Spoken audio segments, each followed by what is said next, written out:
Welcome to Waiting on the Trade, a monthly comics book club for people who can't keep up with monthly comics. I'm Matt Ledger. I'm Patrick Fitzgerald Fleck. And I'm Simon Payne. This month, we're talking about The Unbeatable Squirrel Beats Up the Marvel Universe, a feel-good romp by Ryan North, Erica Henderson, and a collective of other squirrel-tastic folks.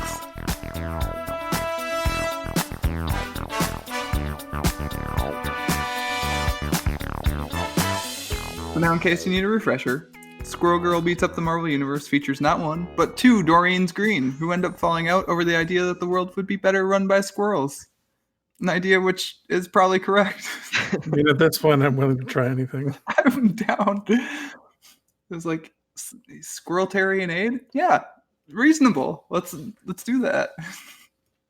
I mean, hers is us catering to the squirrels' needs. Probably better, honestly. Simon, how you doing? Good. Welcome back.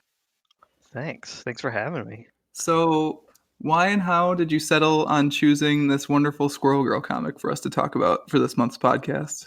Well, last time I picked kind of an old, I don't want to say favorite, but something nostalgic for me, something from when I was younger, the Green Lantern comic, and I kind of want to do something newer and fresh. So I had talked to Matt and I was like, do people pick comics they've never read before specifically for this show? And he said that they could, and so I had heard of Squirrel Girl for a while and I'd never read anything with her in it, and so I thought this is kind of a fun, light thing to read in these times. So It's it'd be trying times, yes. yeah.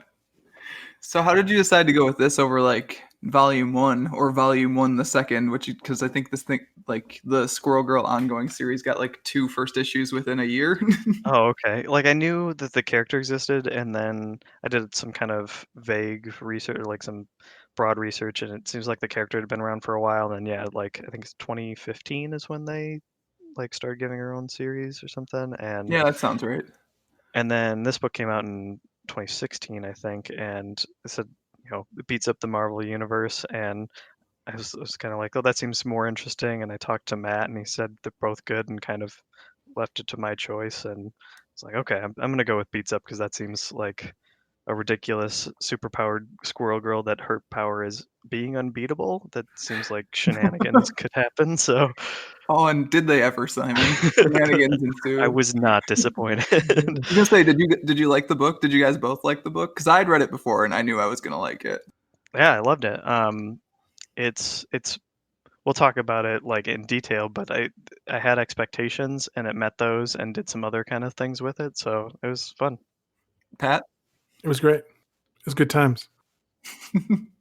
So do we want to do the plot breakdown? I'm dragging pretty hard today, guys. I'm not Oh, gonna lie. no. It's been an up and down week, but I got coffee. I got squirrels. It's all good. That's what I need. Pat, you want to do the plot breakdown? I know you're just itching. Well, okay. I got my list of 24-ish reasons why Squirrel Girl is amazing, and it sort of goes through chronological order. Okay, do you want to just knock them out? And then Simon and I can add in as we go? Yeah, are we good with that? Sure. I'm down for that. Okay. I love it, actually.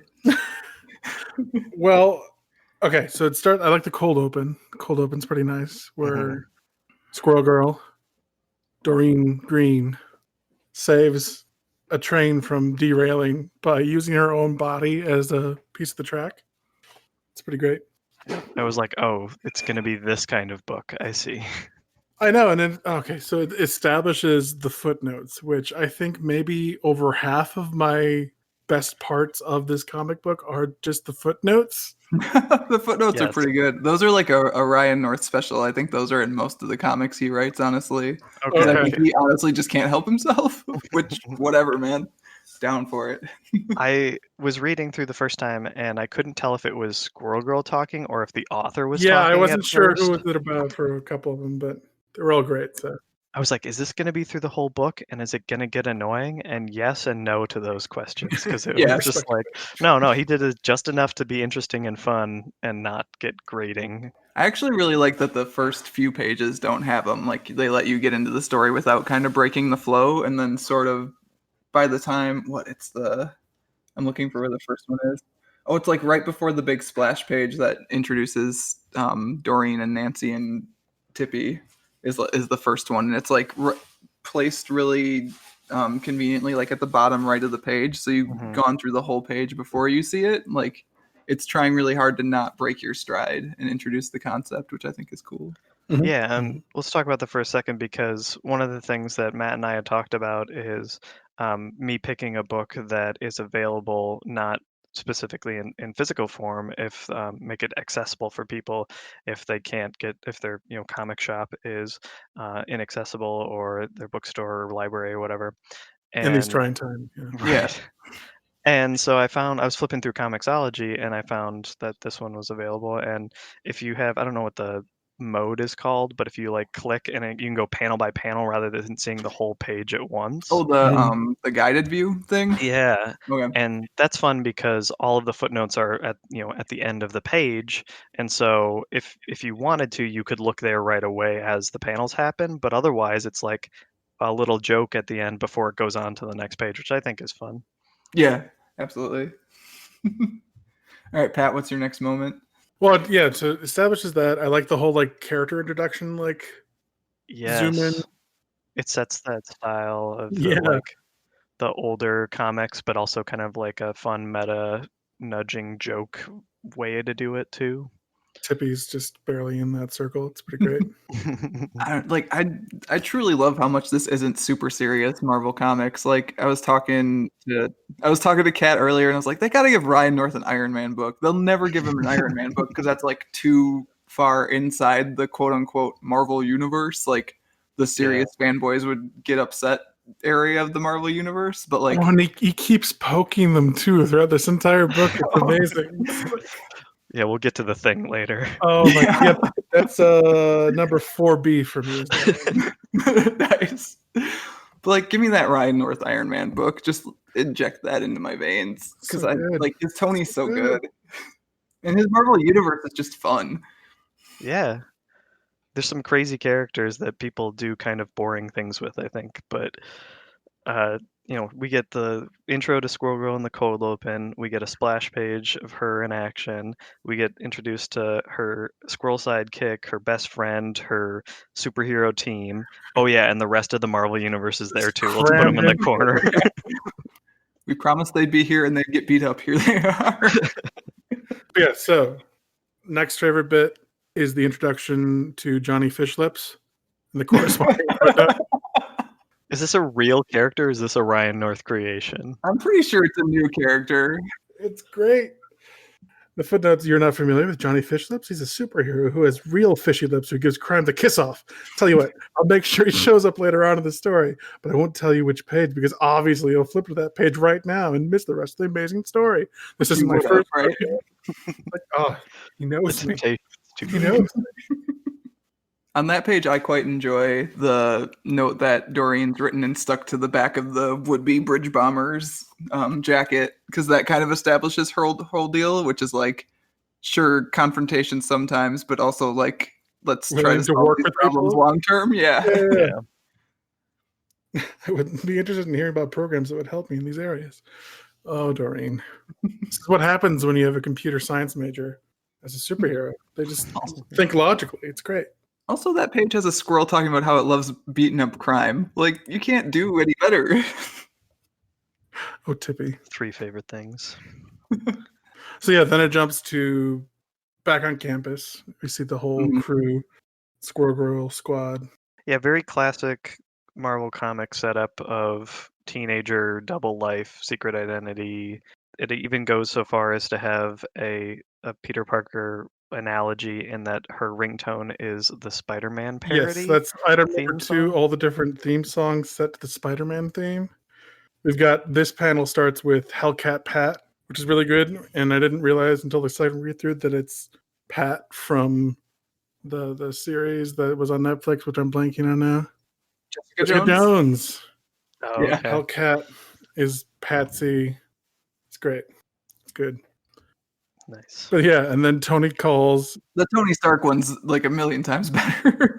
Yeah, as Iron Man, all jets ablaze, he fights and smites with repulsor rays. It's like, oh, beautiful. So good. So good. Pretty good.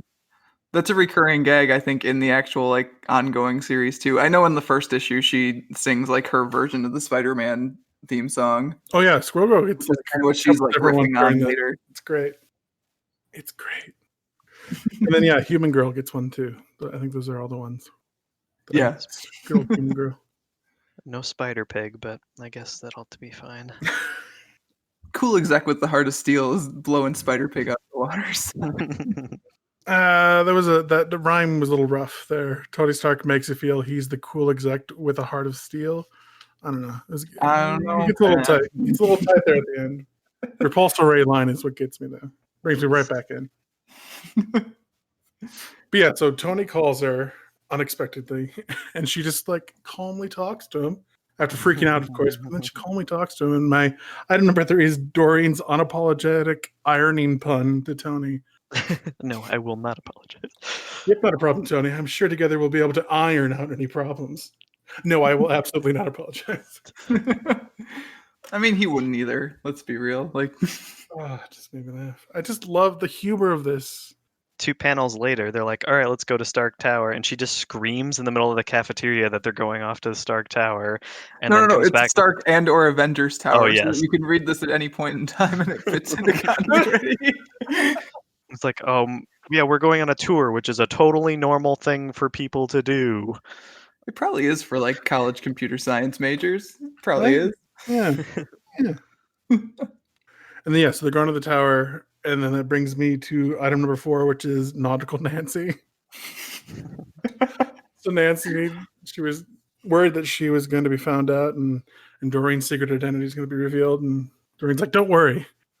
I'll think of something. And she calls her Nautical Nancy, and her superpower is she talks to boats. So like, even if Doreen's secret identity would be revealed, it would be revealed to Iron Man, right? So not a big deal, I would think.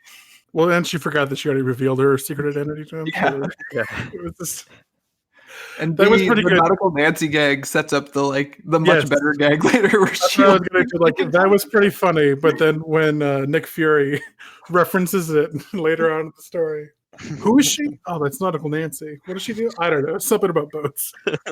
It's got the voice recorder file from. Oh my god!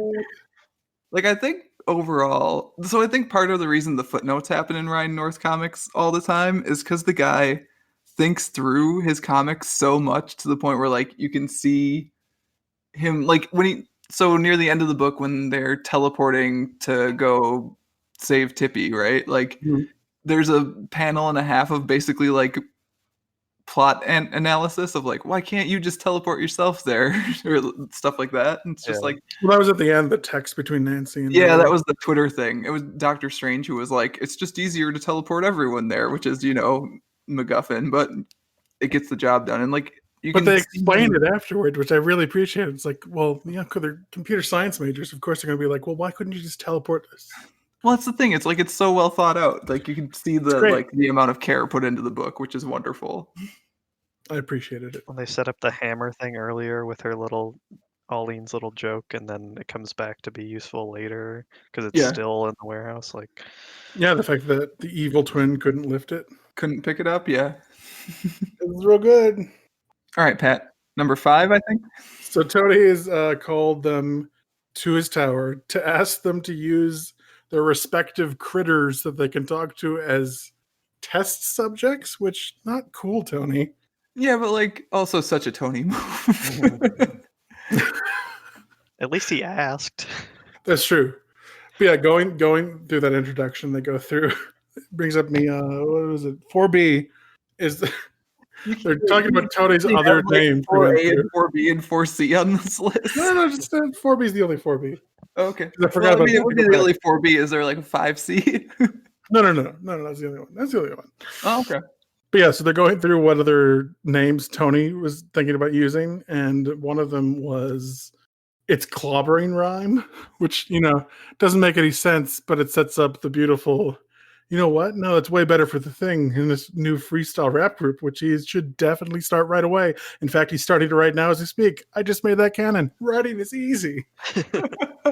It's like, oh, that's great. Because I know there has to be some diehard Marvel fan. Tyler, I'm talking about you. He's like, no, I don't think so. The Thing would never do that. but it's canon now because it's. I'm trying to decide Mhm. whether the Thing would do that. I'm thinking about it. I don't think he would. Oh, he'd do it. If Johnny got him to do it, he would do it. I could see Johnny doing it to like infringe on Ben's trademark, and then Ben getting really mad. I could see that happening. That's an issue of Fantastic Four right there. Is Grimm more into like rhythm and blues or something? Like what? He probably would be. He's a sad dude. Yeah. He's a non-ferrous just- rock man who still needs to breathe. That's a number on here. It's a number. Personally, I liked Captain O Industry for Tony. I think that's when he could Captain try O out sometime. Steel Oh, with an E. God. But yeah, so Tony wants to use squirrels / koi / chipmunks as test subjects to test out this newfangled. He doesn't even know what it does. Tony, Let's just throw things in there, and it doesn't even open yet. It's just it's like so wildly in character. Like it's a little bit of a bend of the character, right? But not really. No, Like, you can not totally really do at it. all. Yeah, but he does some of his best work with inorganics because you know how well Ultron turned out. So Technically not his fault in this universe. okay, so yeah, he's got the tech from the High Evolutionary, and then all of a sudden the High Evolutionary's goons crash into Stark Tower and start attacking people. And that brings me to my number 5, Deadpool's Guide to Supervillains, which is it's spread out throughout this entire comic, and almost all of them are gold or mint. But this one starts off pretty strong with Magneto or Magneto. yes, So can I tell you which one of those cards is my favorite one? Please do. It's definitely Mysterion, because I'm pretty sure they put Mysterio in, realized he's dead, and then they were like, "Oh, let's just put an end at the end of his name and pretend it's a new guy." That was a pretty good one. I wasn't sure. I don't know. There could be a Mysterion. Who knows? I mean, I'm pretty sure there wasn't until now, but also like, there's really no reason to mess up this Squirrel Girl comic with the fact that Mysterio's dead if you've already got a meticulous tech tree of Squirrel Girl going through to claim tech to beat other heroes and villains. So like, put an N at the end of that guy's name and let's roll. I love but it. yeah. There's been so many copycats and stuff, and like people being the same superhero. It's like it's not that big of a stretch for there to be Mysterion versus Mysterio. Sure. I was Like for I it. think they even mentioned it on the Hobgoblin one, right? Like that it's been That is my like, second favorite one is the Hobgoblin there's, like roast. 5 or 6 different dudes. The Like second player skin for the Green Goblin. It's like, oh shit. So true. So true. Yeah, so that's good. And then yeah, they're talking about High Evolutionaries goons, and that's not going great for the goons, and all of a sudden they bring in the evolved human animals, which brings me to number 6, which is the cute whale. I like that remark.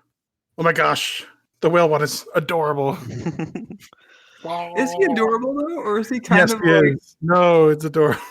Are you sure? He kind of creeps me out a little bit. Look at him. His face is towards the sky, and he can't do. It's amazing. He's not really It's the- effective in the fight, probably. Its He's eyes are on basically the just a side of big its neck. head. Yeah, it's like so dope.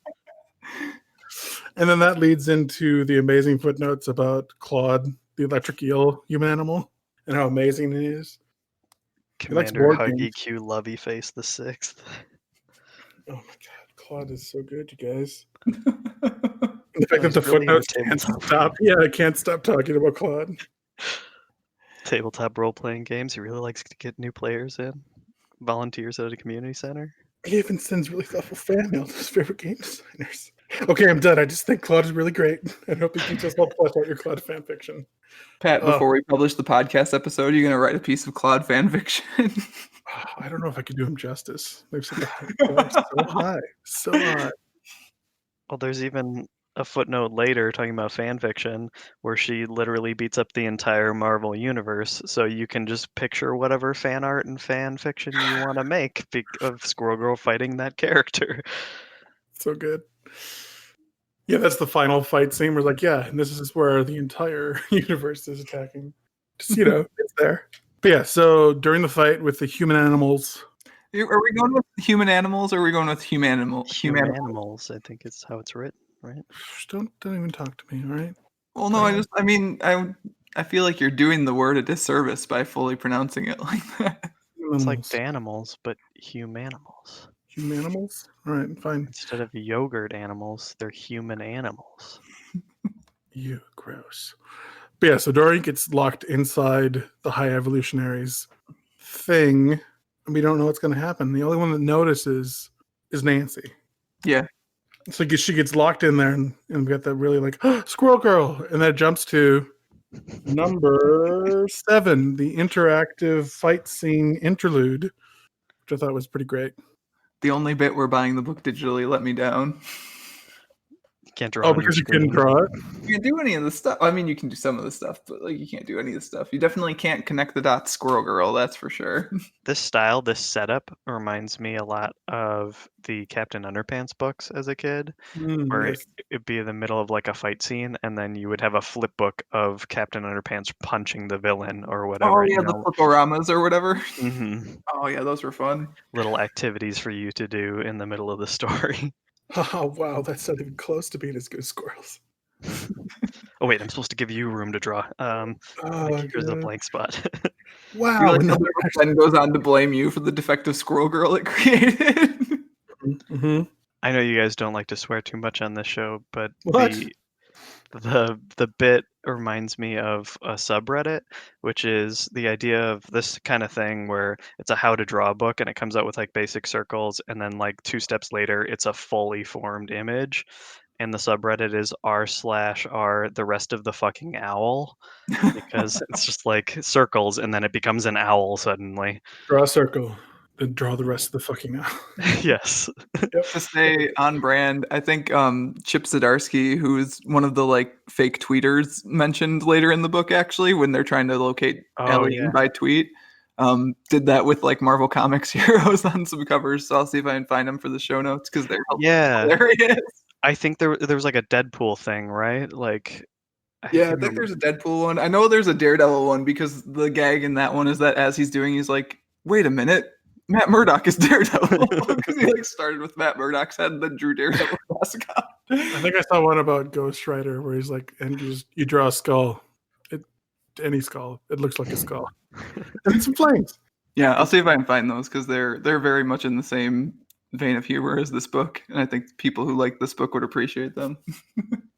So yeah, then after the interlude, it jumps back to Nancy talking to, I don't know what's the AI's name, but anyways, talking to Friday. the AI. Friday at that point. Friday, there you go. Trying to get her to open up the thing that Doreen is caught in. And I like the footnotes at the end that builds the tension because it just zooms in on Nancy's face. Then you got to read the footnotes, and it even compliments, says, "Oh, thank you for reading the footnotes," instead of turning the page, which you could totally have done. So I think part of the reason it's there is because if we had this as a non-digital copy and you had the book, it would be this page on the left and then. Oh yeah, no, it's right there, and you just look over. Yeah. Which is always tough in comics. I know a lot of writers have talked about you can't put like any sort of reveal on the right page, basically, because it's there. Your eye just creeps over to it. It's too late. We've seen everything. Yeah, so it's revealed that Doreen has now been duplicated, and there are 2 Squirrel Girls. And they go into their new rendition of their theme song, which is also pretty great. Yes. But that does bring up a question because it's one of the extra lines. Twice the tails, mostly hair, form a nice derriere. Where does the tail go, you guys? What do you mean? Where does the tail go? Where's it go when she's just normal Doreen Green? I mean, the same place like Angel's Wings went when he used to try to pass as not a mutant. It's just tucked in. Where's it tucked in? Where's it go? It's comic books. It's so bushy. That's probably why she wears a lot of dresses and skirts. Oh, okay. Right, what happened to that polar bear's eye is my question. I just need to know. That's what I need to know about the humanimals. Dude, polar bears. This isn't their first rodeo. Yeah. The fight's over, and immediately Tony's like, "How can I break this duplication machine? How can I both profit from and destroy the world with this?" Tony, no. It's great. Yeah, Pat, you gotta use your words. You can't just look at the book and laugh. Okay, everyone, set aside. We're gonna just reading it down. It's just the rest of the episode is just you read the rest of the book, everyone. We'll read the book together. Everyone just start here. We're on page, hang on, 29. We're just going to read the book the next hour and half. It's Go like through those speed reading things where like there's like a tone at the end of the page, and then you're supposed to, if you're not there yet, you have to like skip to that point until you Yeah, get except this faster and time it's faster. just like a little like chuckle when we get to the footnote. Like we finished the page because we're chuckling at the footnote. Next. Yeah. Okay. So, anyways, I was waiting for you to continue the list. I'm doing it. Podcast now. I'm doing it. I should have made you power rank your moments. No, fuck you. Yeah, fight's over. Tony's like, "Ooh, this seems like could be interesting," and they're like, "No, don't do it, Tony. Don't even use inorganics. You got to promise." It's like, "Oh, fine." Sorry. And then Doreen and her new clone agree that everything's gonna be great now. They're gonna fight crime and do schoolwork together, and everything's gonna be great forever. And then the comic book says, and then Squirrel Girl and her duplicate fought crime and did schoolwork together, and everything was great forever. And the footnote is really great because it talks in questions your creative writing teacher's idea that conflict is important to narrative, but is it true? And the next page, 24 hours later, It's still absolutely true. totally is true. And the footnote's like, yeah, no, totally is true. Matt, as the only one who's had a creative writing teacher, does that hold true with you? Yeah, conflict's pretty essential. Okay, cool. All right, let's check. Yeah. I was actually just writing something the other day, and it was like a page of scene setting, and I was like, something needs to happen in this gosh darn story soon. You know it's bad when you've bored yourself with the story you're writing. It's never good. Which is not the case here. Now we need to talk about clones. So we jump 24 hours in the future, and obviously the clone is not doing so great because she's beating up all the other Squirrel Girl squad. I mean, she seems to be doing fine, actually. I mean, both of them seem to be doing okay. They're pretty evenly matched for whatever reason. Fancy But- that. Right? It's weird. But yeah, then during the fight, Doreen then explains to Tony how they got there in the past 24 hours. So we flash back into time where Doreen and her clone Aline, Yeah, I think Yeah. so. I don't know if it's Aline or I know. Aline. those rhymes, man. Aline's Doreen- out there, let us know. Doreen and Aline's are doing patrols, and Spider-Man comes by, and this is number 10, roasting Spider-Man and how he handled his clone saga. Oh, that bit Pretty good.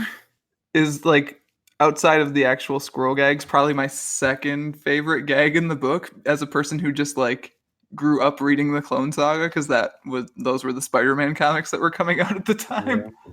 How do you know which of you is the clone and which of you is the original? It took literally years for them to figure that out. It takes 2 pages here. You know what would be fun if you tell me how you solved it, and then I'll tell You you. have no idea how many times they went back and forth on that point in Spider-Man comics for like 5 Oh my years. God, it's amazing.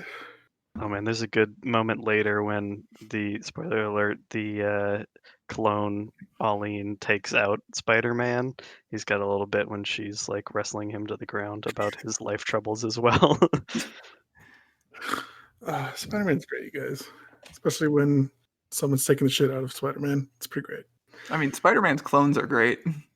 Heart Ben Riley forever.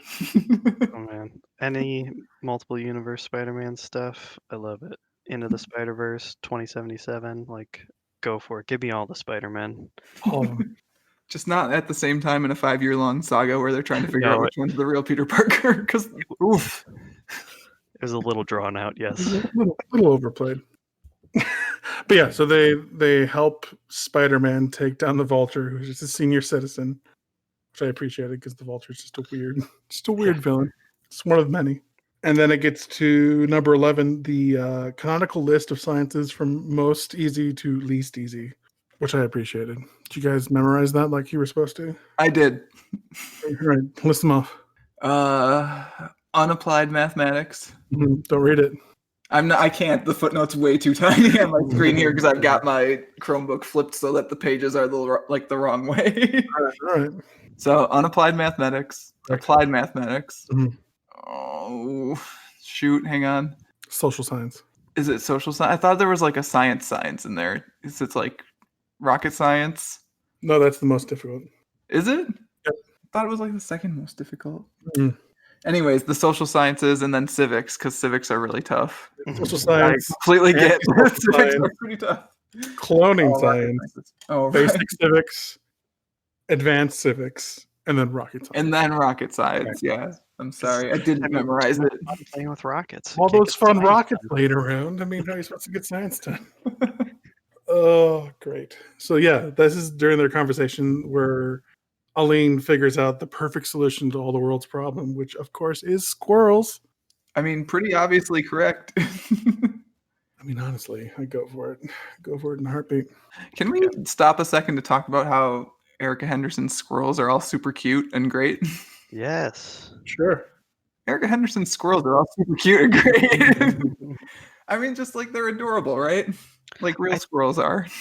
I think squirrels are one of those that, like, if you know what they look like and you can recognize when you see them, but if you tried to draw a squirrel and have it not look like a chipmunk, a rat, or anything else, Oh man, I tried to draw a squirrel the other week, Simon, and it came out like a bear. It Yeah. really just was a bear. like I think it's harder than it looks. Like, yeah, the fact that it just looks like, oh yeah, that's a squirrel and it's got a bow tie and yeah, or a bow, and it's great. Tippy. Tippy. Pat, before we started Tippy, recording, you tiptoe, said you were tippy. ambivalent about squirrels. Yeah, I maintain that. Oh, Pat, this book couldn't even bring you around. No.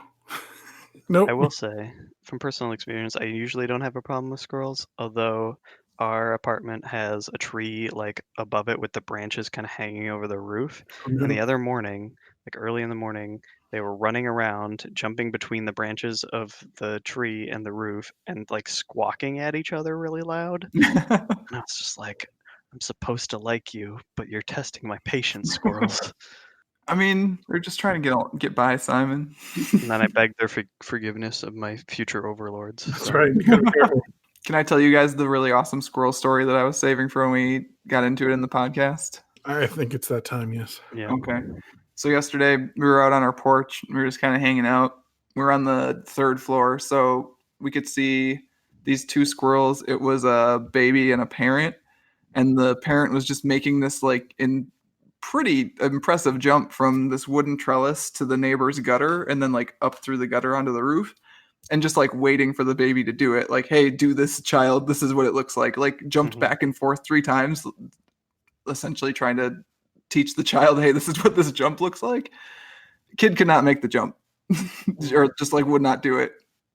So eventually what ended up happening was the parent grabbed the baby in its mouth, made the jump, and then pushed the baby up into the gutter. The baby squirrel wrapped itself around its parent while the parent held it in its mouth, and they made the jump together. And this is a jump that, like, as a human, if you were doing it, you would not be able to do it. It was a very impressive athletic feat, and it was probably the coolest thing I've seen all week.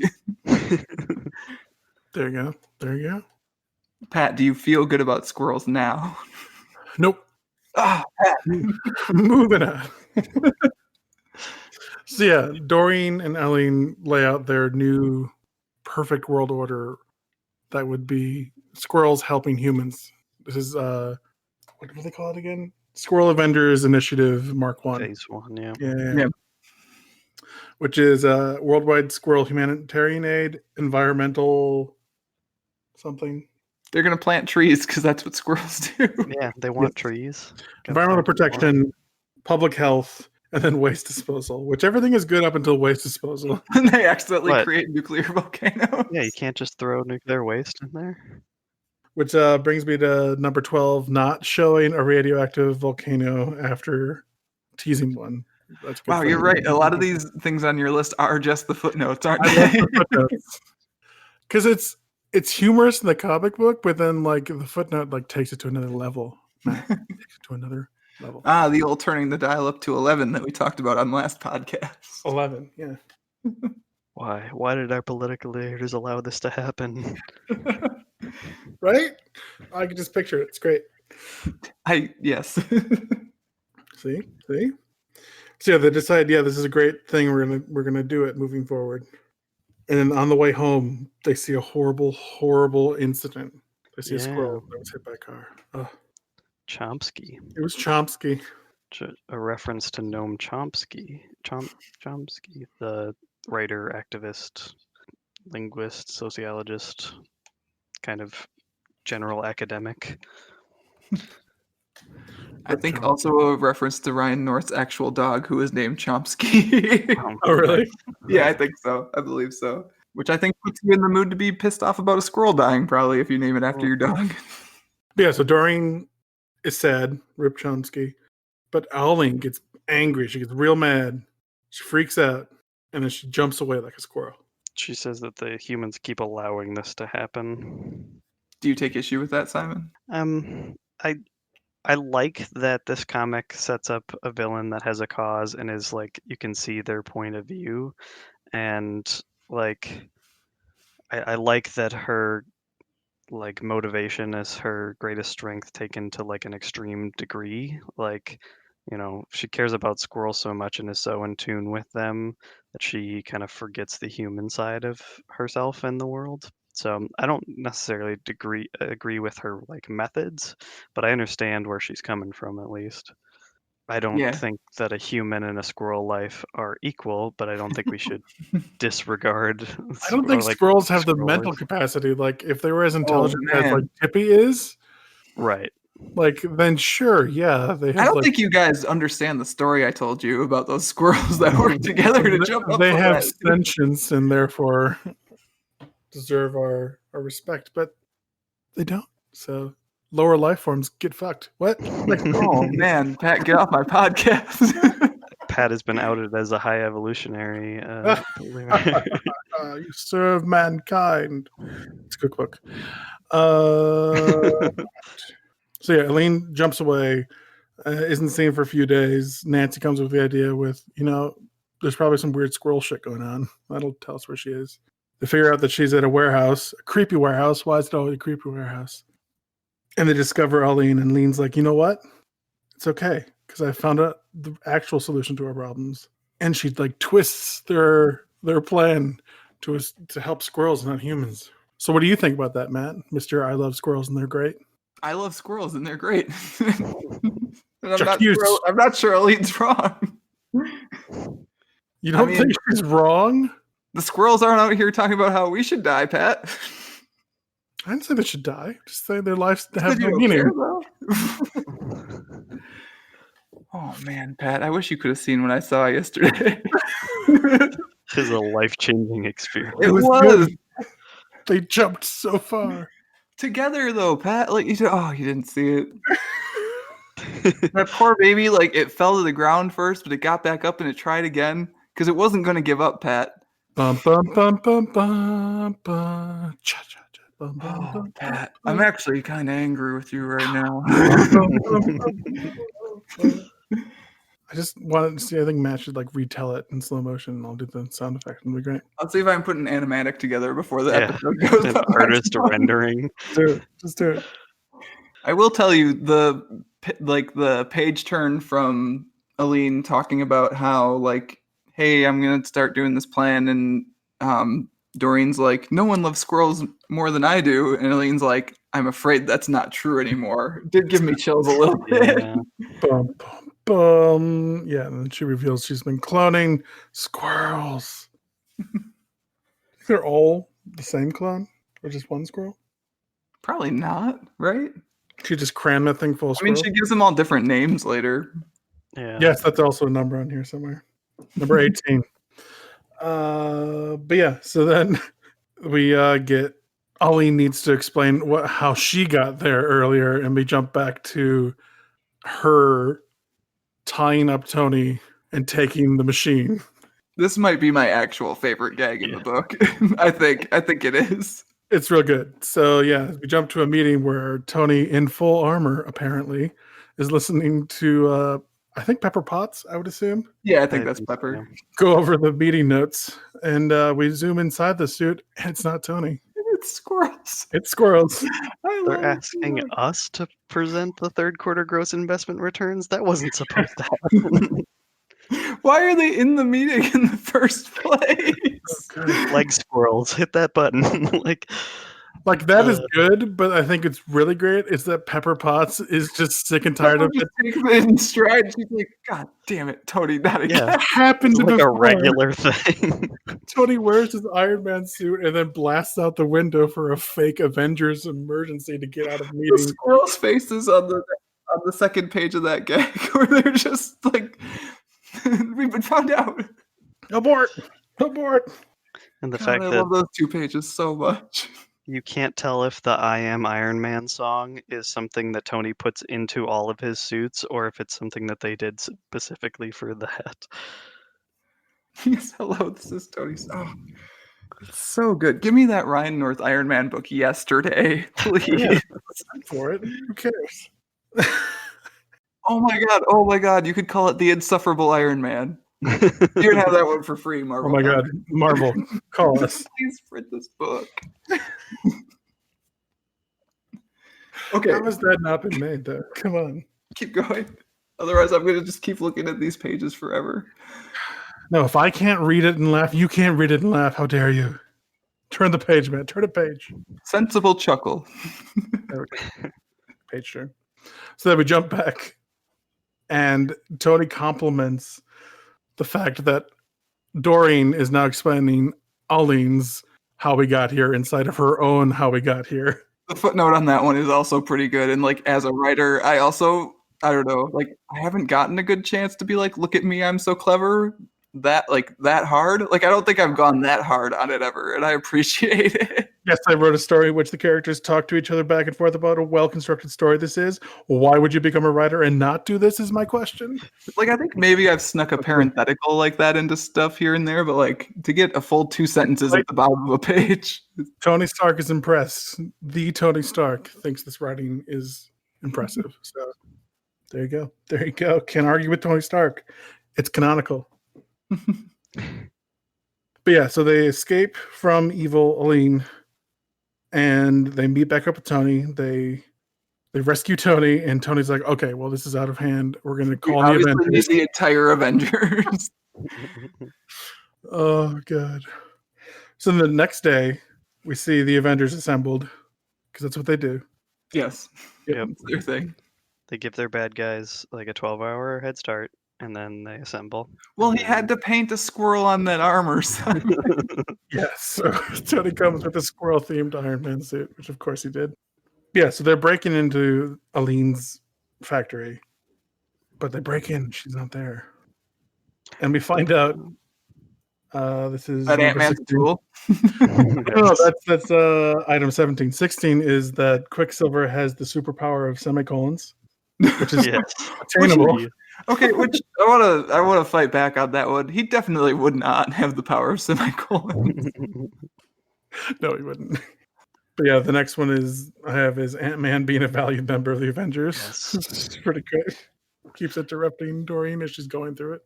We talk your rubric and your ideas for conversation talks about a favorite page, panel, or sequence, or favorite line of prose or dialogue.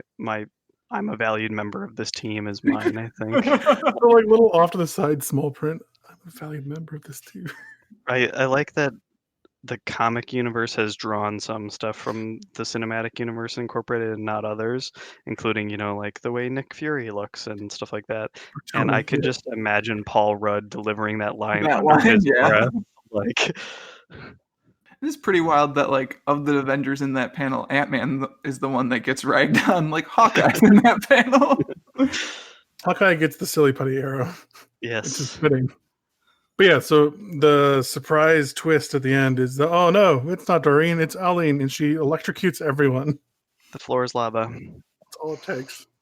Strong current. I know the setup to get rid of the Avengers so that she can beat up the rest of the Marvel Universe is a critical point of the storytelling, but I feel like just electrocuting them from the ground up, it seems like implausible. Like, I know a ton of electricity can knock most people and things out, but I was like, no one saw this coming, or no one Thor, the god/goddess of thunder, can't handle. Like honestly, the rest of those people are pretty normal humans, and then Tony, who does actually kind of survive it for a little bit. But Thor to me is Or Quicksilver, like you think Right. you would notice it and then like Or move out Aline of is the starting way. to jump I up mean, into the electricity air and moves you at would the react. speed of light, so I mean, once it's on, it's on. It doesn't move at the speed of light. That's okay. Yeah, I was gonna say I don't Why would it know not? how Quicksilver works, It but doesn't work like light, but that's okay. Okay, Pat. No, explain it to me, Pat. It's at least to travel through wires. It's not a. It doesn't work that way, Matt. Once it's in his body. it's also why what's it called? Fiber optic cable works faster than conventional wire. This is I mean, true. I know it can only move like as fast as the conductive material, I guess. Well, there you go. So that is not Light. But I speed mean, of once light. it's in Quicksilver, he's not doing anything about it. I'm just saying he would feel it and get out of the way before it's fully. I don't know.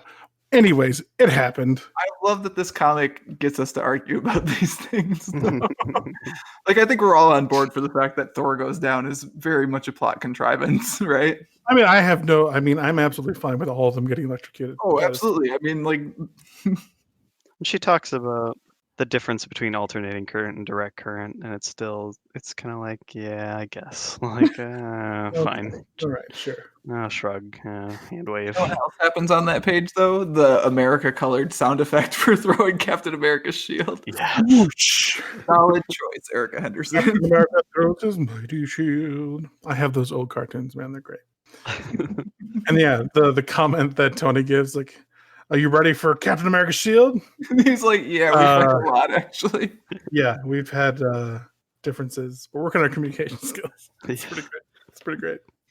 He's then, ready yeah. with his Squirrel Buster suit, but Silly putty arrow. Hawkeye, why? they can't shoot your guns if I jam them with the Avengers. And then she just starts chucking the Avengers onto his armor. 22 seconds.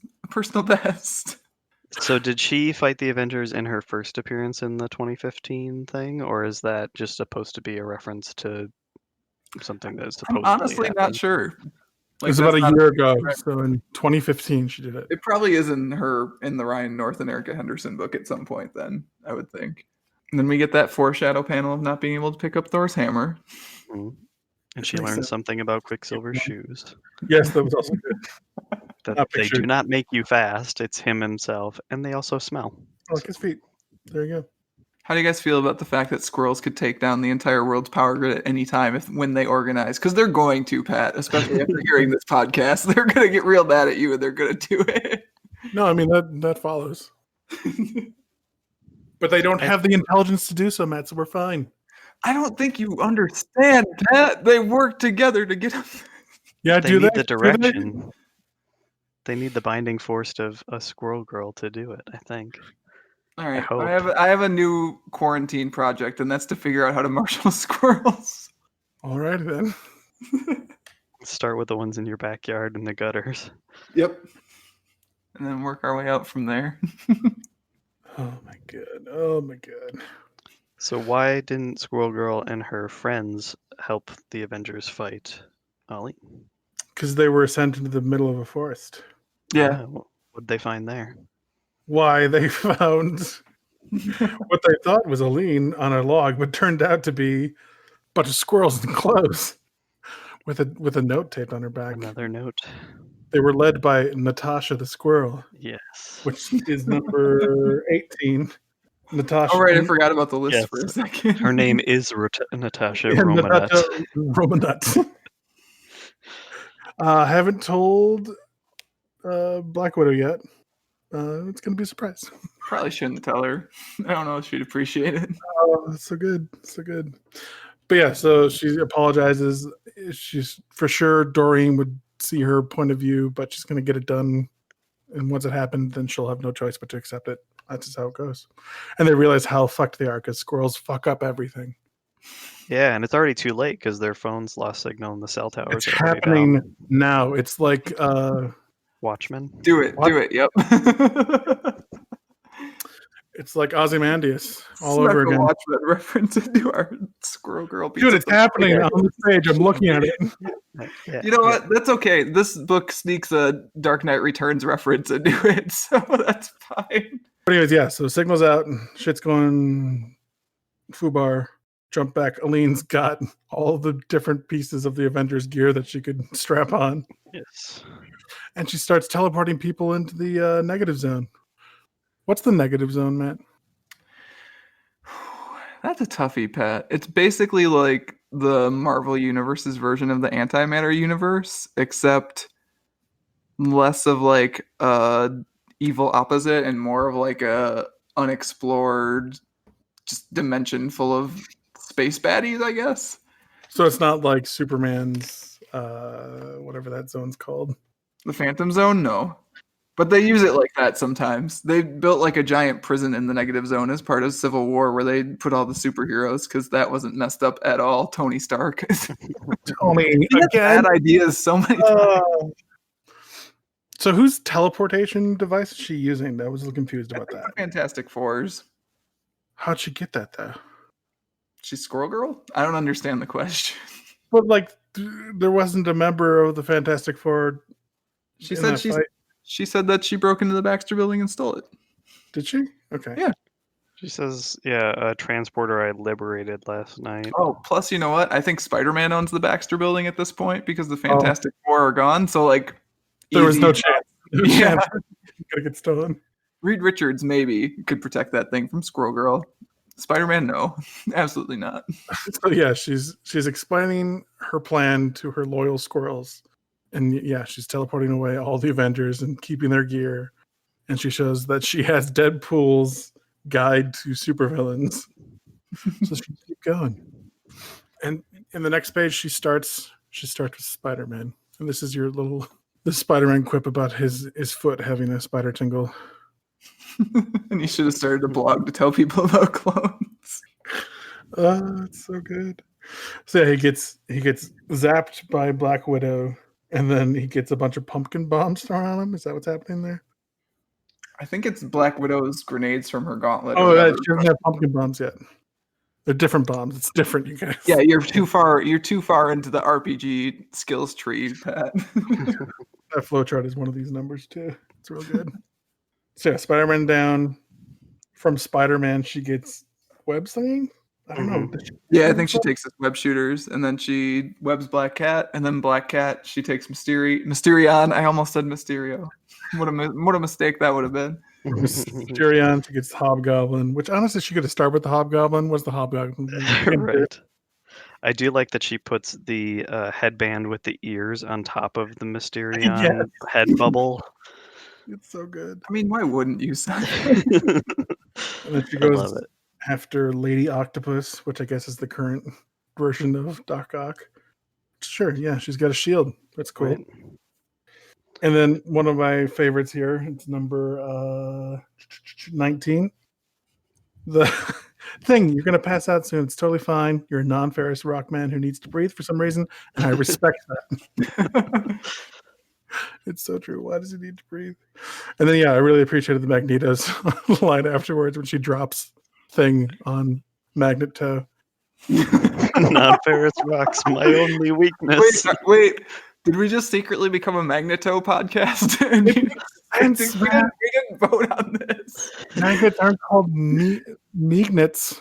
Pat, all of your opinions of this podcast are wrong, and they hurt me so far. There are also not two T's making the E a short vowel sound, so it's Magneto. Magneto. If it were two T's, it would be Magneto. At least promise me we're still a Ra's al Ghul podcast and not a Ra's al Ghul podcast. You were wrong. You know where I stand on that. Why do you bring it up when I know that I'm correct and you are wrong? Pat, you're just making me so mad on this. Roz, like the character from Frasier, is where they got the name from. We explained this. Go back, listeners, to episode. That's your theory. Yeah, come on. Theory, fact, They had to find a character as evil as Roz, and they found the Roz.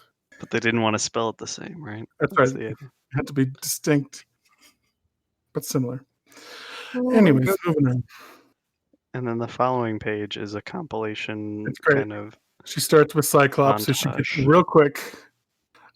Cyclops, and I think that's Jean next to her? I think so. Yeah. And then I didn't know who the purple guy was until later when they go through the list. Jessica Jones. That's David Tennant. It's David Tennant. Okay. He's got the mind control gas, which he uses Didn't to know his name mind was control. Purple Man. Yep. Yeah, in the comics, he's literally purple. Yep. That's why Tennant wears a purple suit in makes Jessica sense. Jones. Oh, that series. The first season, real good. Second season, not great. I haven't watched third season yet, but there you go. Yeah, so then Doctor Strange gets mind control gassed.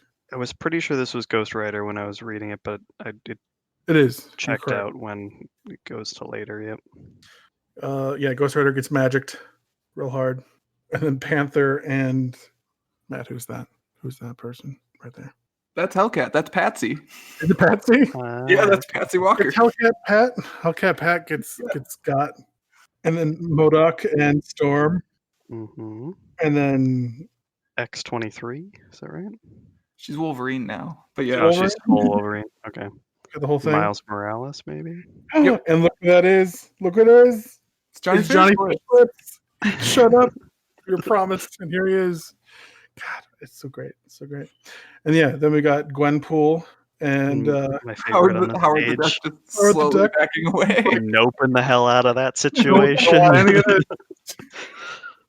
God, I'm not a huge fan of Howard the Duck, but I really appreciate how the Marvel Universe uses him. So I'm back in. He's good.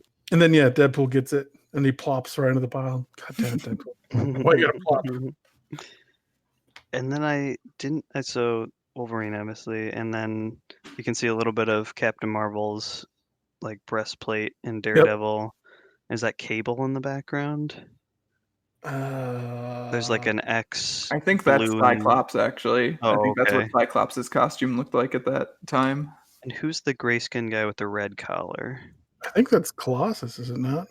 I actually can't tell. Sure, let's say it's Colossus. So he I doesn't honestly have don't know. like the lines. That Yeah, Colossus- it wasn't like the banded metal like it usually is. Unsure. But it Yeah, also this doesn't look like the vampire, what's his face guy from the X-Men universe. Mordo? No. No, I guess he's not. He's like the one that can like duplicate himself. I can't think of his name. He was in the House of X stuff that we were Morbius. reading. Oh, Mr. Sinister? Yeah. Morbius shows up. That's all I'm thinking about. It was obviously just sketched in at the last minute. It's like, there's a Morbius movie coming out. We need to include him. Okay, well, he's going to pop up there. That's what it happened, though. It's obviously drawn into that fight scene as a last minute addition. Look at it again. It's great. It was probably someone who was dead that they were like, oh, we have to redraw this. I mean, yes, probably. 'Cause I mean, even looking at that page we were just looking at, it's like, oh, Cyclops and Jean are teen Cyclops and Jean, because that's what was going on in the X-Men at that time. Like, Ghost Rider is not the Ghost Rider we were reading about when we read the thing with Tyler for the podcast. Like Right, Mecha Ghost Rider. Head flame is different, right? Like it's yeah. Wolverine is Laura, Spider-Man is Miles. Like, there are a lot of quote-unquote off-brand people in the Marvel Universe at this time, because that was just what was going on in the Marvel Universe at This is totally canonical. Start to finish. But yeah, this is where we get the sneak peek of that flowchart, which I really appreciate. They gave us a full version of in the back. Yeah, actually. I really appreciate the fact. Well, you can see it here that Cyclops has nothing I need. How dare you? You're just you're trying to tell me today. I feel like that so. Nothing she can take from him. Nothing of worth. Move it up. To be fair, also see... she says it about Jean Grey too, which, what are you going to do? I mean, my favorite, which is hidden on this page, you have to go in the back and actually look at the full version of it, is the Howard the Duck, whose new hat I secretly coveted. But yeah, so everything's going pretty shitty for the Marvel Universe, but don't worry, because here comes the helicarrier. It's going to drop the Hulk, because that's all that Nick Fury knows what to do. Yeah, we got a Hulk. Use the Hulk. But the Hulk can't handle how cute a squirrel is, because a squirrel, you know what Hulk probably saw? A mama squirrel making a really, really, really long jump, longer than even a human could do. And there's a little baby squirrel that couldn't do it. So the little mama squirrel had to go and take the baby squirrel in her mouth and jump across. And the Hulk's like, oh. I'm telling you, Pat, this would have changed your life. It would have changed your life. You also would have come out of your gamma-induced rage. Never. That's all I have. But anyway, so Hulk defeated by cuteness. It's pretty great. And he gets just a pumpkin bomb tossed at his head. Yeah. It just knocks him out. And then Nick Fury's like, what the fuck? And Dorian's like, yeah, I know, it's pretty badass. I mean, what? No. Sure, you guys deal with this. I'm giving you rocket boots. And that's a good Nautical Nancy callback, which I appreciated. She'll almost definitely be fine. Got it from Stark's database. The joys of auto-recording software. I do like that he makes a note when he first meets Squirrel Girl, or that when she refuses to give squirrels for his experiments, and he tells Friday to make a note that she really likes squirrels, and it's like the first thing noted on her profile already. I like that the helicarrier is just like one giant target at that point too. It's just like tosses the teleporter up, and we keep doing this, and it keeps not working. So yeah, Squirrel Girl Squad gets knocked out real quick. It's not going great. But then the tables are turned because they use the same trick. They all fill their clothes with squirrels and then run away. I really appreciated Dorian being like, oh, so that's how that feels. Which is the equivalent of that. Oh, I think I can't remember exactly which issue or moment or whatever it is, but like that happens to Batman basically. With Gordon. Yeah. So they all run away in their underwear. They got to regroup. They got to get the finest team they can together of remaining heroes and villains, including Venom, Kraven, Rocket Raccoon, and a hippo. I don't Hippo guy? recognize. I don't know. Either. I got nothing. Human from earlier. Is it? I would assume so. All right. It's a high evolutionary. I like that you still can't pronounce the word. I don't know. Squirrels are dumb, Matt. Just deal with it. It's like the one joy I'm getting from this conversation, Pat. Everything else you say is just wow. making me so angry. Wow. Just because you're wrong about everything isn't my fault, Matt. So yeah, everyone gets taken down pretty quick. Venom is just worthless, which I appreciated. Yes. I like Venom as a character. Loud noises is not a great weakness as a villain. So like that's one of the ones that I feel is kind of questionable as far as like would this actually quote unquote actually whatever, right? But like would this actually work? I feel like squirrels can't quite get to the high decibel sonics needed to rock a symbiote. But again, who cares? Yeah, you're right. They're dumb. All squirrels. I agree. See, you're on my side. Pat, we've never come closer to not having a podcast anymore. Not even during the Galactica one. Wow. Well, see you never on the next episode. Look what you've done, Simon. I did not think this was the book that was going to drive us this far. You ruined this feel-good book. Anyways, we're talking about how Tippy saves the day because things aren't looking great for our heroes. Because Aline threatens to teleport Tippy to the moon, and Doreen jumps in front of her, and she gets teleported to the moon. It goes off. Uh-oh. It's kind of wild how this is the bit where the comic like catapults seriousness. Yeah, like Squirrel Girl has taken over the entire world already at this point. It's all like still funny joke times. Yeah, so she hops into I think it's an Iron Man glove, and then repulsor rays her way. Yep. The hammer. Rockets across town. Impressive steering from inside the glove. It is pretty good. I don't know how she did that, but it's fine. But she can steer, Simon, but she can't slow it down. Yes. She gets smashed into the side of a wall. But then we get a really awesome squirrel Thor girl. Yeah. And so cool. I don't know much about Thor comic universe stuff. Is it the same thing where like she's given herself as a sacrifice to try to save the world, so she is worthy of the hammer in this instance? I mean, I think she's just overall worthy is the commentary here. So Squirrel Girl Thor is coming out next year, or when is that series starting? When's the movie? That's what I don't know. I think the list as far as I know is actually Thor, other Thors, Captain America, Squirrel Girl. That's the list of Thors. Does the hammer transform you into a Thor-like being? Oh yeah. Let me see if I can find you a picture of Storm as Thor. Hang on.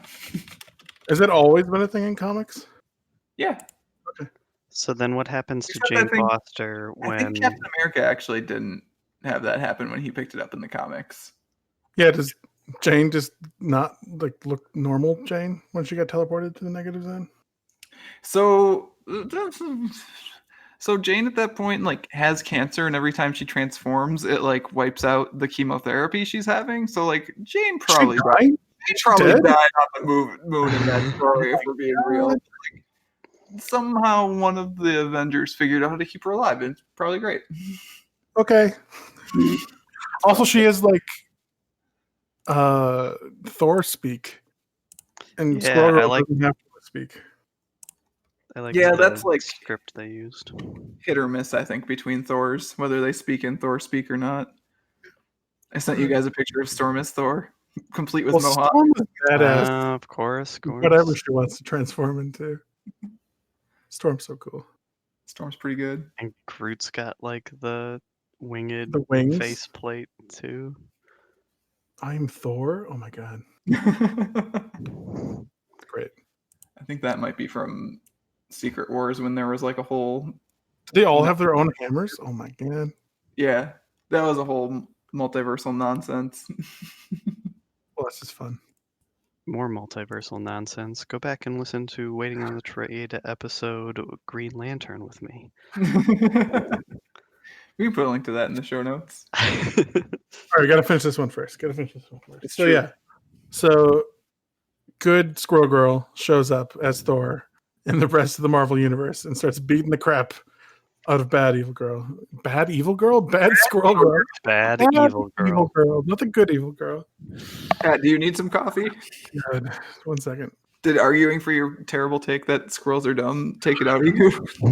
No, You're wasting your energy on the wrong arguments, the I'll wrong stand by discussion points. That squirrel Thor costume is pretty good. I love those boots. Those boots are great. Furry boots? Yeah. No, Nuts it's to pretty fun. Nuts to the. I think it should have been in the Thor speak. I would have appreciated that. That would have been fun, actually. She's Yeah. got braids. Next panel is the fun fight scene where, okay, is that Beast in the front? Yeah. Yes. The short In shorts. the shorts? Okay. Yeah. Keep that in mind when we get to the doctor's page.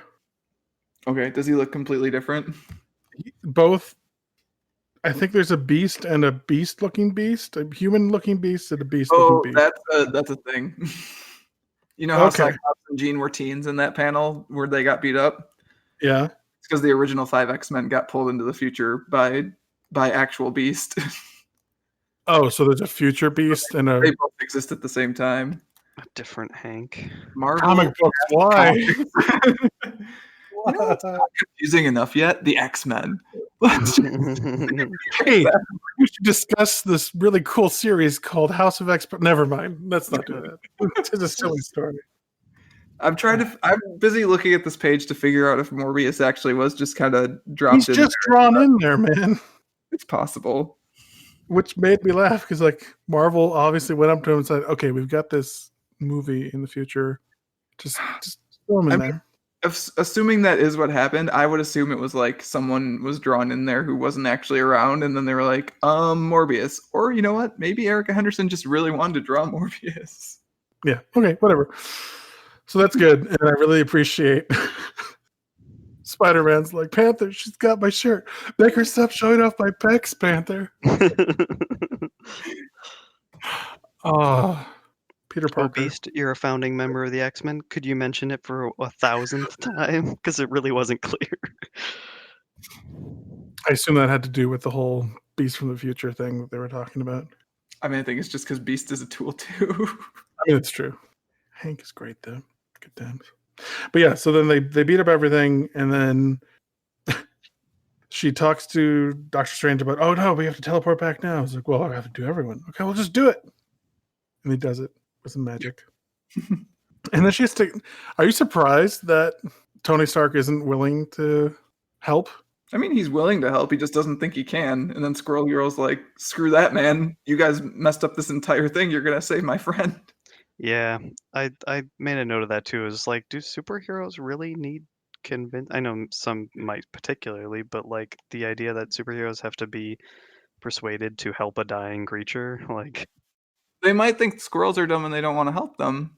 I mean, they would be right if it's a normal squirrel, but this is Tippy who has been demonstrating like high intelligence and had plan A and plan B ready to mhm. go. This isn't some stupid mama squirrel jumping to another house with her baby in her mouth. Oh, This is Pat, Tippy. you're just beating me up. Just beating me up, Pat. You're pummeling me. So good, so good. But yeah, so she convinces superheroes to be superheroes, which is a good thing to happen. Mhm. Yeah.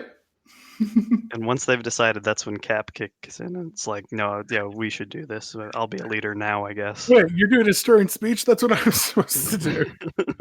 I mean, if Doreen's tears and that speech doesn't sell you on helping Tippy, No, Tippy deserves it. Tippy's great. Yeah. he is great. It's a really touching scene. Like it was Yeah. getting moved towards the next one where like Tippy wakes up in the hospital. And I really appreciated the world's greatest doctors or mightiest doctors panel.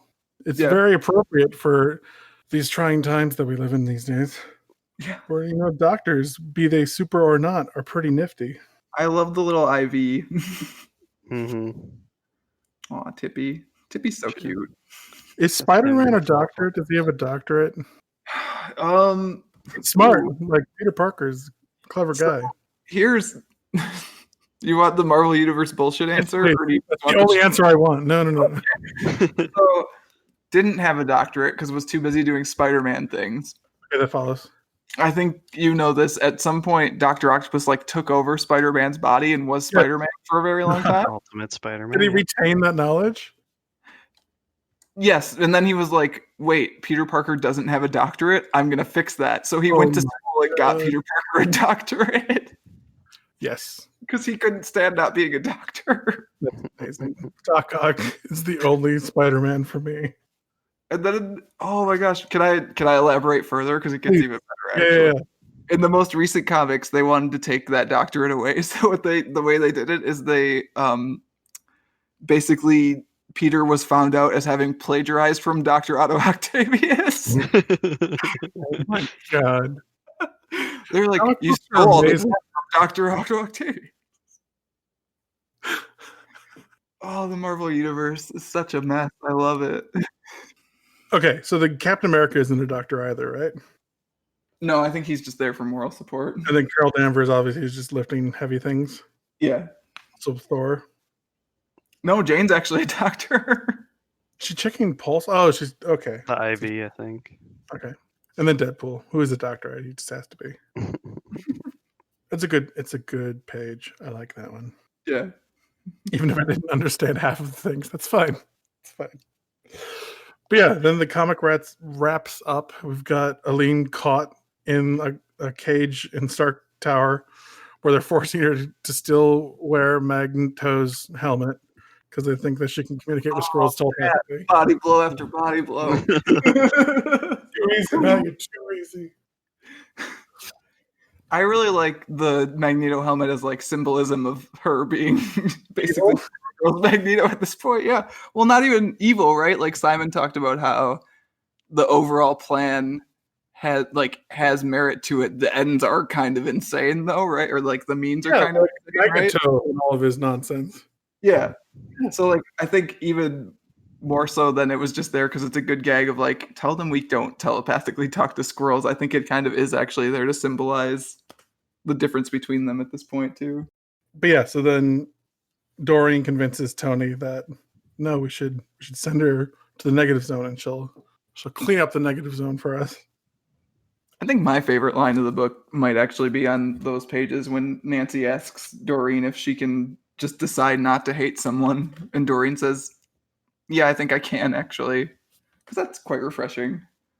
Yeah, I think I can try. I think that's the most revolutionary thing you can do, actually. I think even if like how you feel now isn't how you want to feel, the fact that you're trying to change that and you're trying to do the better thing is really commendable. And like so there's I think roughly 50 issues of Squirrel Girl, like comics, like single issue comics. It's something close to that at least. Okay. And a lot of them are on the 5 years, right? yeah, roughly I think. And a lot of them are very like they're obviously fights. It's a Marvel-esque comic book, but a lot of them are diplomatic solutions to problems that can be solved, which I appreciate immensely. Yeah, and they even said that's what the difference between Aline and Doreen was, that Doreen would rather talk to somebody and get their point of view and try to compromise rather like before they fight if that can't be done. And Aline immediately went to my plan is the best. This is what we're doing. We're not going to talk about it. So yeah, everything is going well. Tippy survived. Aline is protecting the negative zone. My tablet died, you guys. You got to take over. I don't know. Oh, So yeah, I mean, you get the back matter stuff, which is the back matter stuff. I did really enjoy it calling out the homage to Punisher Kills the Marvel Universe. yes. Yeah, I like. I know that these type of stories are common. Like they've happened a few times. I know Deadpool has killed the universe a couple times. Hmm. So yeah, and like the Marvel zombie stuff I was into for a little bit. Right. So I love this wacky like universe breaking, but is it canonical? Who knows? Who's to say? Definitely canonical, by the way. But yeah, it's just fun. It's just a good time, and I really needed a good time. So thank you, Simon / Matt / whoever picked this because Simon picked it. This is Yeah. definitely Simon's choice. it's real good. I was wary of picking another superhero comic, honestly, because last time I was on, I did one, and there's been several in this um, on the show already. But I feel like it's almost a comedy book first, and then a superhero book. Like it's still the structure of a superhero story, but the tone is so different than some of the other ones that you guys do that I really enjoyed this selection. So Yeah. Yeah, I think the only thing I did was when Simon was initially asking me like, what book should I pick? He had a few suggestions, and I was like, I like those. I wonder if we could go like a little more upbeat, maybe. yeah, So I was like, I don't know if I want to talk about like one of them was From Hell, and I was like, I don't know if I want to do yeah. that right now. I was I'm thinking very happy to. somehow, Sandman, Saga, all of which are great stories, but are also kind of downers. So Yeah, Yeah. even Sandman is just like a little bit too Salmon, yeah, is pretty. navel gazy for the moment. I don't know. Like I was fully on board for this when you suggested it, and very excited about it. yeah, I love Sandman, but thinking back on it once you said that, I was like, oh yeah, one of the opening scenes, he's like locked in a dungeon for like 60 years or whatever it Bubble is. for a long time, and it fucks Yeah, him up. we So would have that had might all be the too real. Destiny thing too, and no thank you. I would much rather see Squirrels pilot Iron Man's armor. Oh, I can't even say this. There, it's one of the endless, you guys, and I feel like it's her time, so we don't need this. But yeah, Squirrel Girl. Did Need you all that. guys immediately after finishing this book go look up whether Aline Green appears in other comic books? Because I did.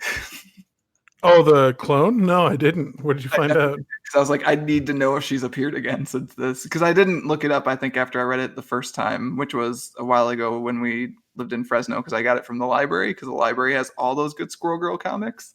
Nice. Um, I didn't look it up, but I was like, okay, it's been a while since it came out. I wonder if she's appeared again. And as far as I can tell, she's only appeared again within an issue of the Squirrel Girl monthly Girl. series, Okay. which is a crime. She needs to show up in more places. But yeah, did you guys have any recommendations you thought were similar enough to this wild romp of a comic? I do have some. I want to let you guys go first, though, I think. I think I have one of the ones that you will recommend. But Okay. Simon, did you have anything? I was trying to think of tone because I should read more of this tone. A lot of the ones I own already are the kind of straight-laced, straight up normal superhero comics Sure. or some of the older classics. But you guys just have talked about Scott Pilgrim, right? So Mhm. that's kind of the slightly meta author commentary kind of thing gets that. And one of the reasons I pick Squirrel Girl is because it is something that I don't normally read. Usually, like a female protagonist in a different kind of style. So nothing else is really popping to mind for me. Well, the only one that I could think of, and it sort of takes zany to a different degree than Squirrel Girl does, is Next Wave, Agents of Hate. I'm thinking about whether that's actually okay. Convince me, Pat, because like I'm on board, but I also feel like I don't. It's an irreverent look too at the wild. Marvel universe. What? And too violent? Is what you said? Well, I mean, there's that too, but like too wild, I guess, is what I was going for. Oh yeah, no, it's a different flavor of irreverent look at the Marvel universe. Like Squirrel Girl, there's a respect that you feel. The author Yeah, I has. mean, even like all the goofs, right? Like you can tell the goofs are well considered, and they're still designed to leave the characters all feeling competent in a way, at least. Like even Toadie's goofs, like he's still recognizably Iron Man throughout the book, right? Like, Oh yeah, and Squirrel Girl is a hero, and all of Next Wave is filled to the brim with anti-heroes. Like, yeah. Like I think if you're an adult reading this book, I would say Next Wave, yes. One of the things I really enjoy about this book is that like it's an all ages book. Like I could buy this book and give it to my niece for her birthday next year, and I think she'd love it. Yeah. She self-censors and it's, not gory or anything and it's fun, so So like if for a you and a me reading this book, I think Next Wave is a really good recommendation. For like a if you have a younger reader reading this book, I don't know that I would do that thing. Fing Fang Foom sticks him in his pants, man. This is what I'm saying. I think that is a pretty cool recommendation as far as like following the tone and then getting even zanier though. I like that. I hadn't thought of that one. Yeah, so like a more mature, more irreverent look at the Marvel universe. If you want the Marvel universe to be nuts, Next Wave turns that up to past 11 to 12, I think. I enjoy it. So Next Wave, Agents of Hate. Give it a look. What are yours, Matt? What are your amazing recommendations? I mean, one of mine is also like far too adult if you're an all ages reader reading it, because you could follow. Well, I always like to do like you could follow this creator over to this thing and this creator over to this thing, right? Sure. So like, for Ryan North, I know he's done a bunch of Adventure Time comics. He's also the guy that does dinosaur comics, which I'm sure you guys have seen at some point. Maybe Rex in the. You guys must have seen a dinosaur comics at some point. All right, hang on probably. for a I little just bit. have to see it, yeah. Oh, if it's the webcomic series? Yeah, those are all Ryan North. Yes, I've seen these. Like those are obviously free. Like if you want something Okay. definitely has the same care as this, he's written like Choose Your Own or Choosable Path Adventure, because Choose Your Own Adventure is copyrighted. Oh yeah. Shakespeare books, which are all wonderful, and I really enjoy the Hamlet one. I was gonna say Wild Ride. Hamlet, you get to play as Hamlet, you get to play as Ophelia, and you get to play as King Hamlet if you want to. Really? The ghost? And like you get to do the play within a play, so like it again goes into like a sub story within the story where you're still choosing your path. It's pretty cool. It's rad. Oh yeah, Romeo and Juliet, a choosable path. Okay. That's fun. And then if you wanted to follow Erica, I know that she recently did, and this is not an all ages book, a book with Kyle Starks called Assassination, which is basically about like the 20 best hitmen in the world getting together to defend a guy from an assassin. And that's pretty cool. And I think she started like experimenting with doing her own colors on this book, and I think you can see her trying different stuff out. And she does her own colors on that book, and they're really good. But yeah, that book is great. And like another self-contained story where if you just read the one volume of it, you'll be good, which is another thing I appreciate about this Squirrel Girl book is like, even with there being two beasts in it from the past and the future, like you can pick it up and you can just read it, and I think you're fine. Sure. Also true of Next Wave. Also true of Next Wave. But I think my like, if you're like, okay, I just want something that's the same tone and feeling as this, I think my recommendation would be Atomic Robo, because it's got the same like zany humor and adventure feeling to it. There's a lot more beating people up and a lot less sensible diplomatic solutions to things. But as far as like the amount of care put into a comic and the amount of great goofs in a comic, I think Atomic Robo is probably the best match that I could think of, at least. Is that also Marvel? What is that? No, that's jumped around a few times. So like actually at this point it's all online. Like they have a webcomic version that you can go through, but the print versions were through like a publisher called Red 5 and now they're through IDW. You can find them if you want to get them. I think they're all linked on the same website, and I'll probably just link to the webcomics version in the show notes cuz turns out they're free.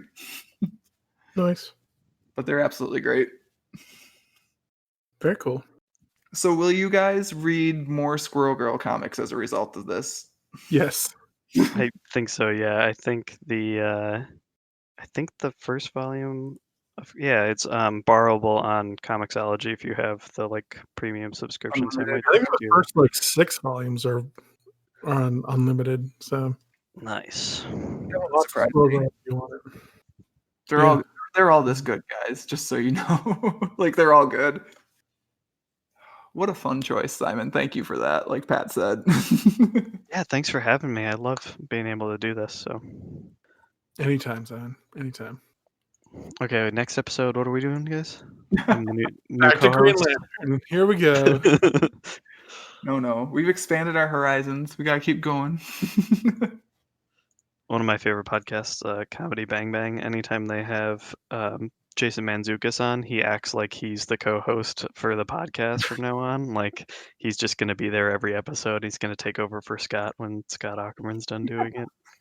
I mean, Simon, if you want to do that gag, I've got the outro up right here. It's all you. I'm kind of tired anyways, so. Defending those squirrels took it out of you. It really did, Pat. I just feel like right in the ribs, right in the face. Oh. Getting up on that high horse must be exhausting. But I think we got to end this month's discussion before Pat and I can't talk to each other anymore. If you want to get Pat or me separately, because we don't talk now. You can find us on Twitter at the Hypnotoad, at Matt Led, respectively. Email us at waitingonthetrade@gmail.com. Read more comics related goodness at mattreadscomics.com. Simon, where can people find you online if they want to share their opinions of squirrels with you? Strong opinions on squirrel-related females. So I am Simon Payne. I am at Mogis_disciple on Twitter. It's MOGIS_DISCIPLE.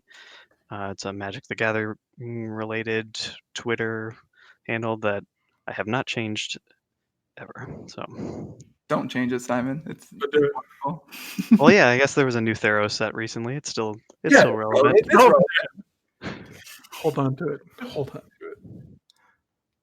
Thanks again, Simon, for coming on and chat with us. This was delightful. It was a blast. Such a great Thanks for having me. comic.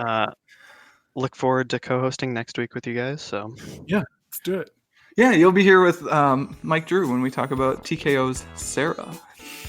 So we better read that book, Simon. okay, I'll get on that.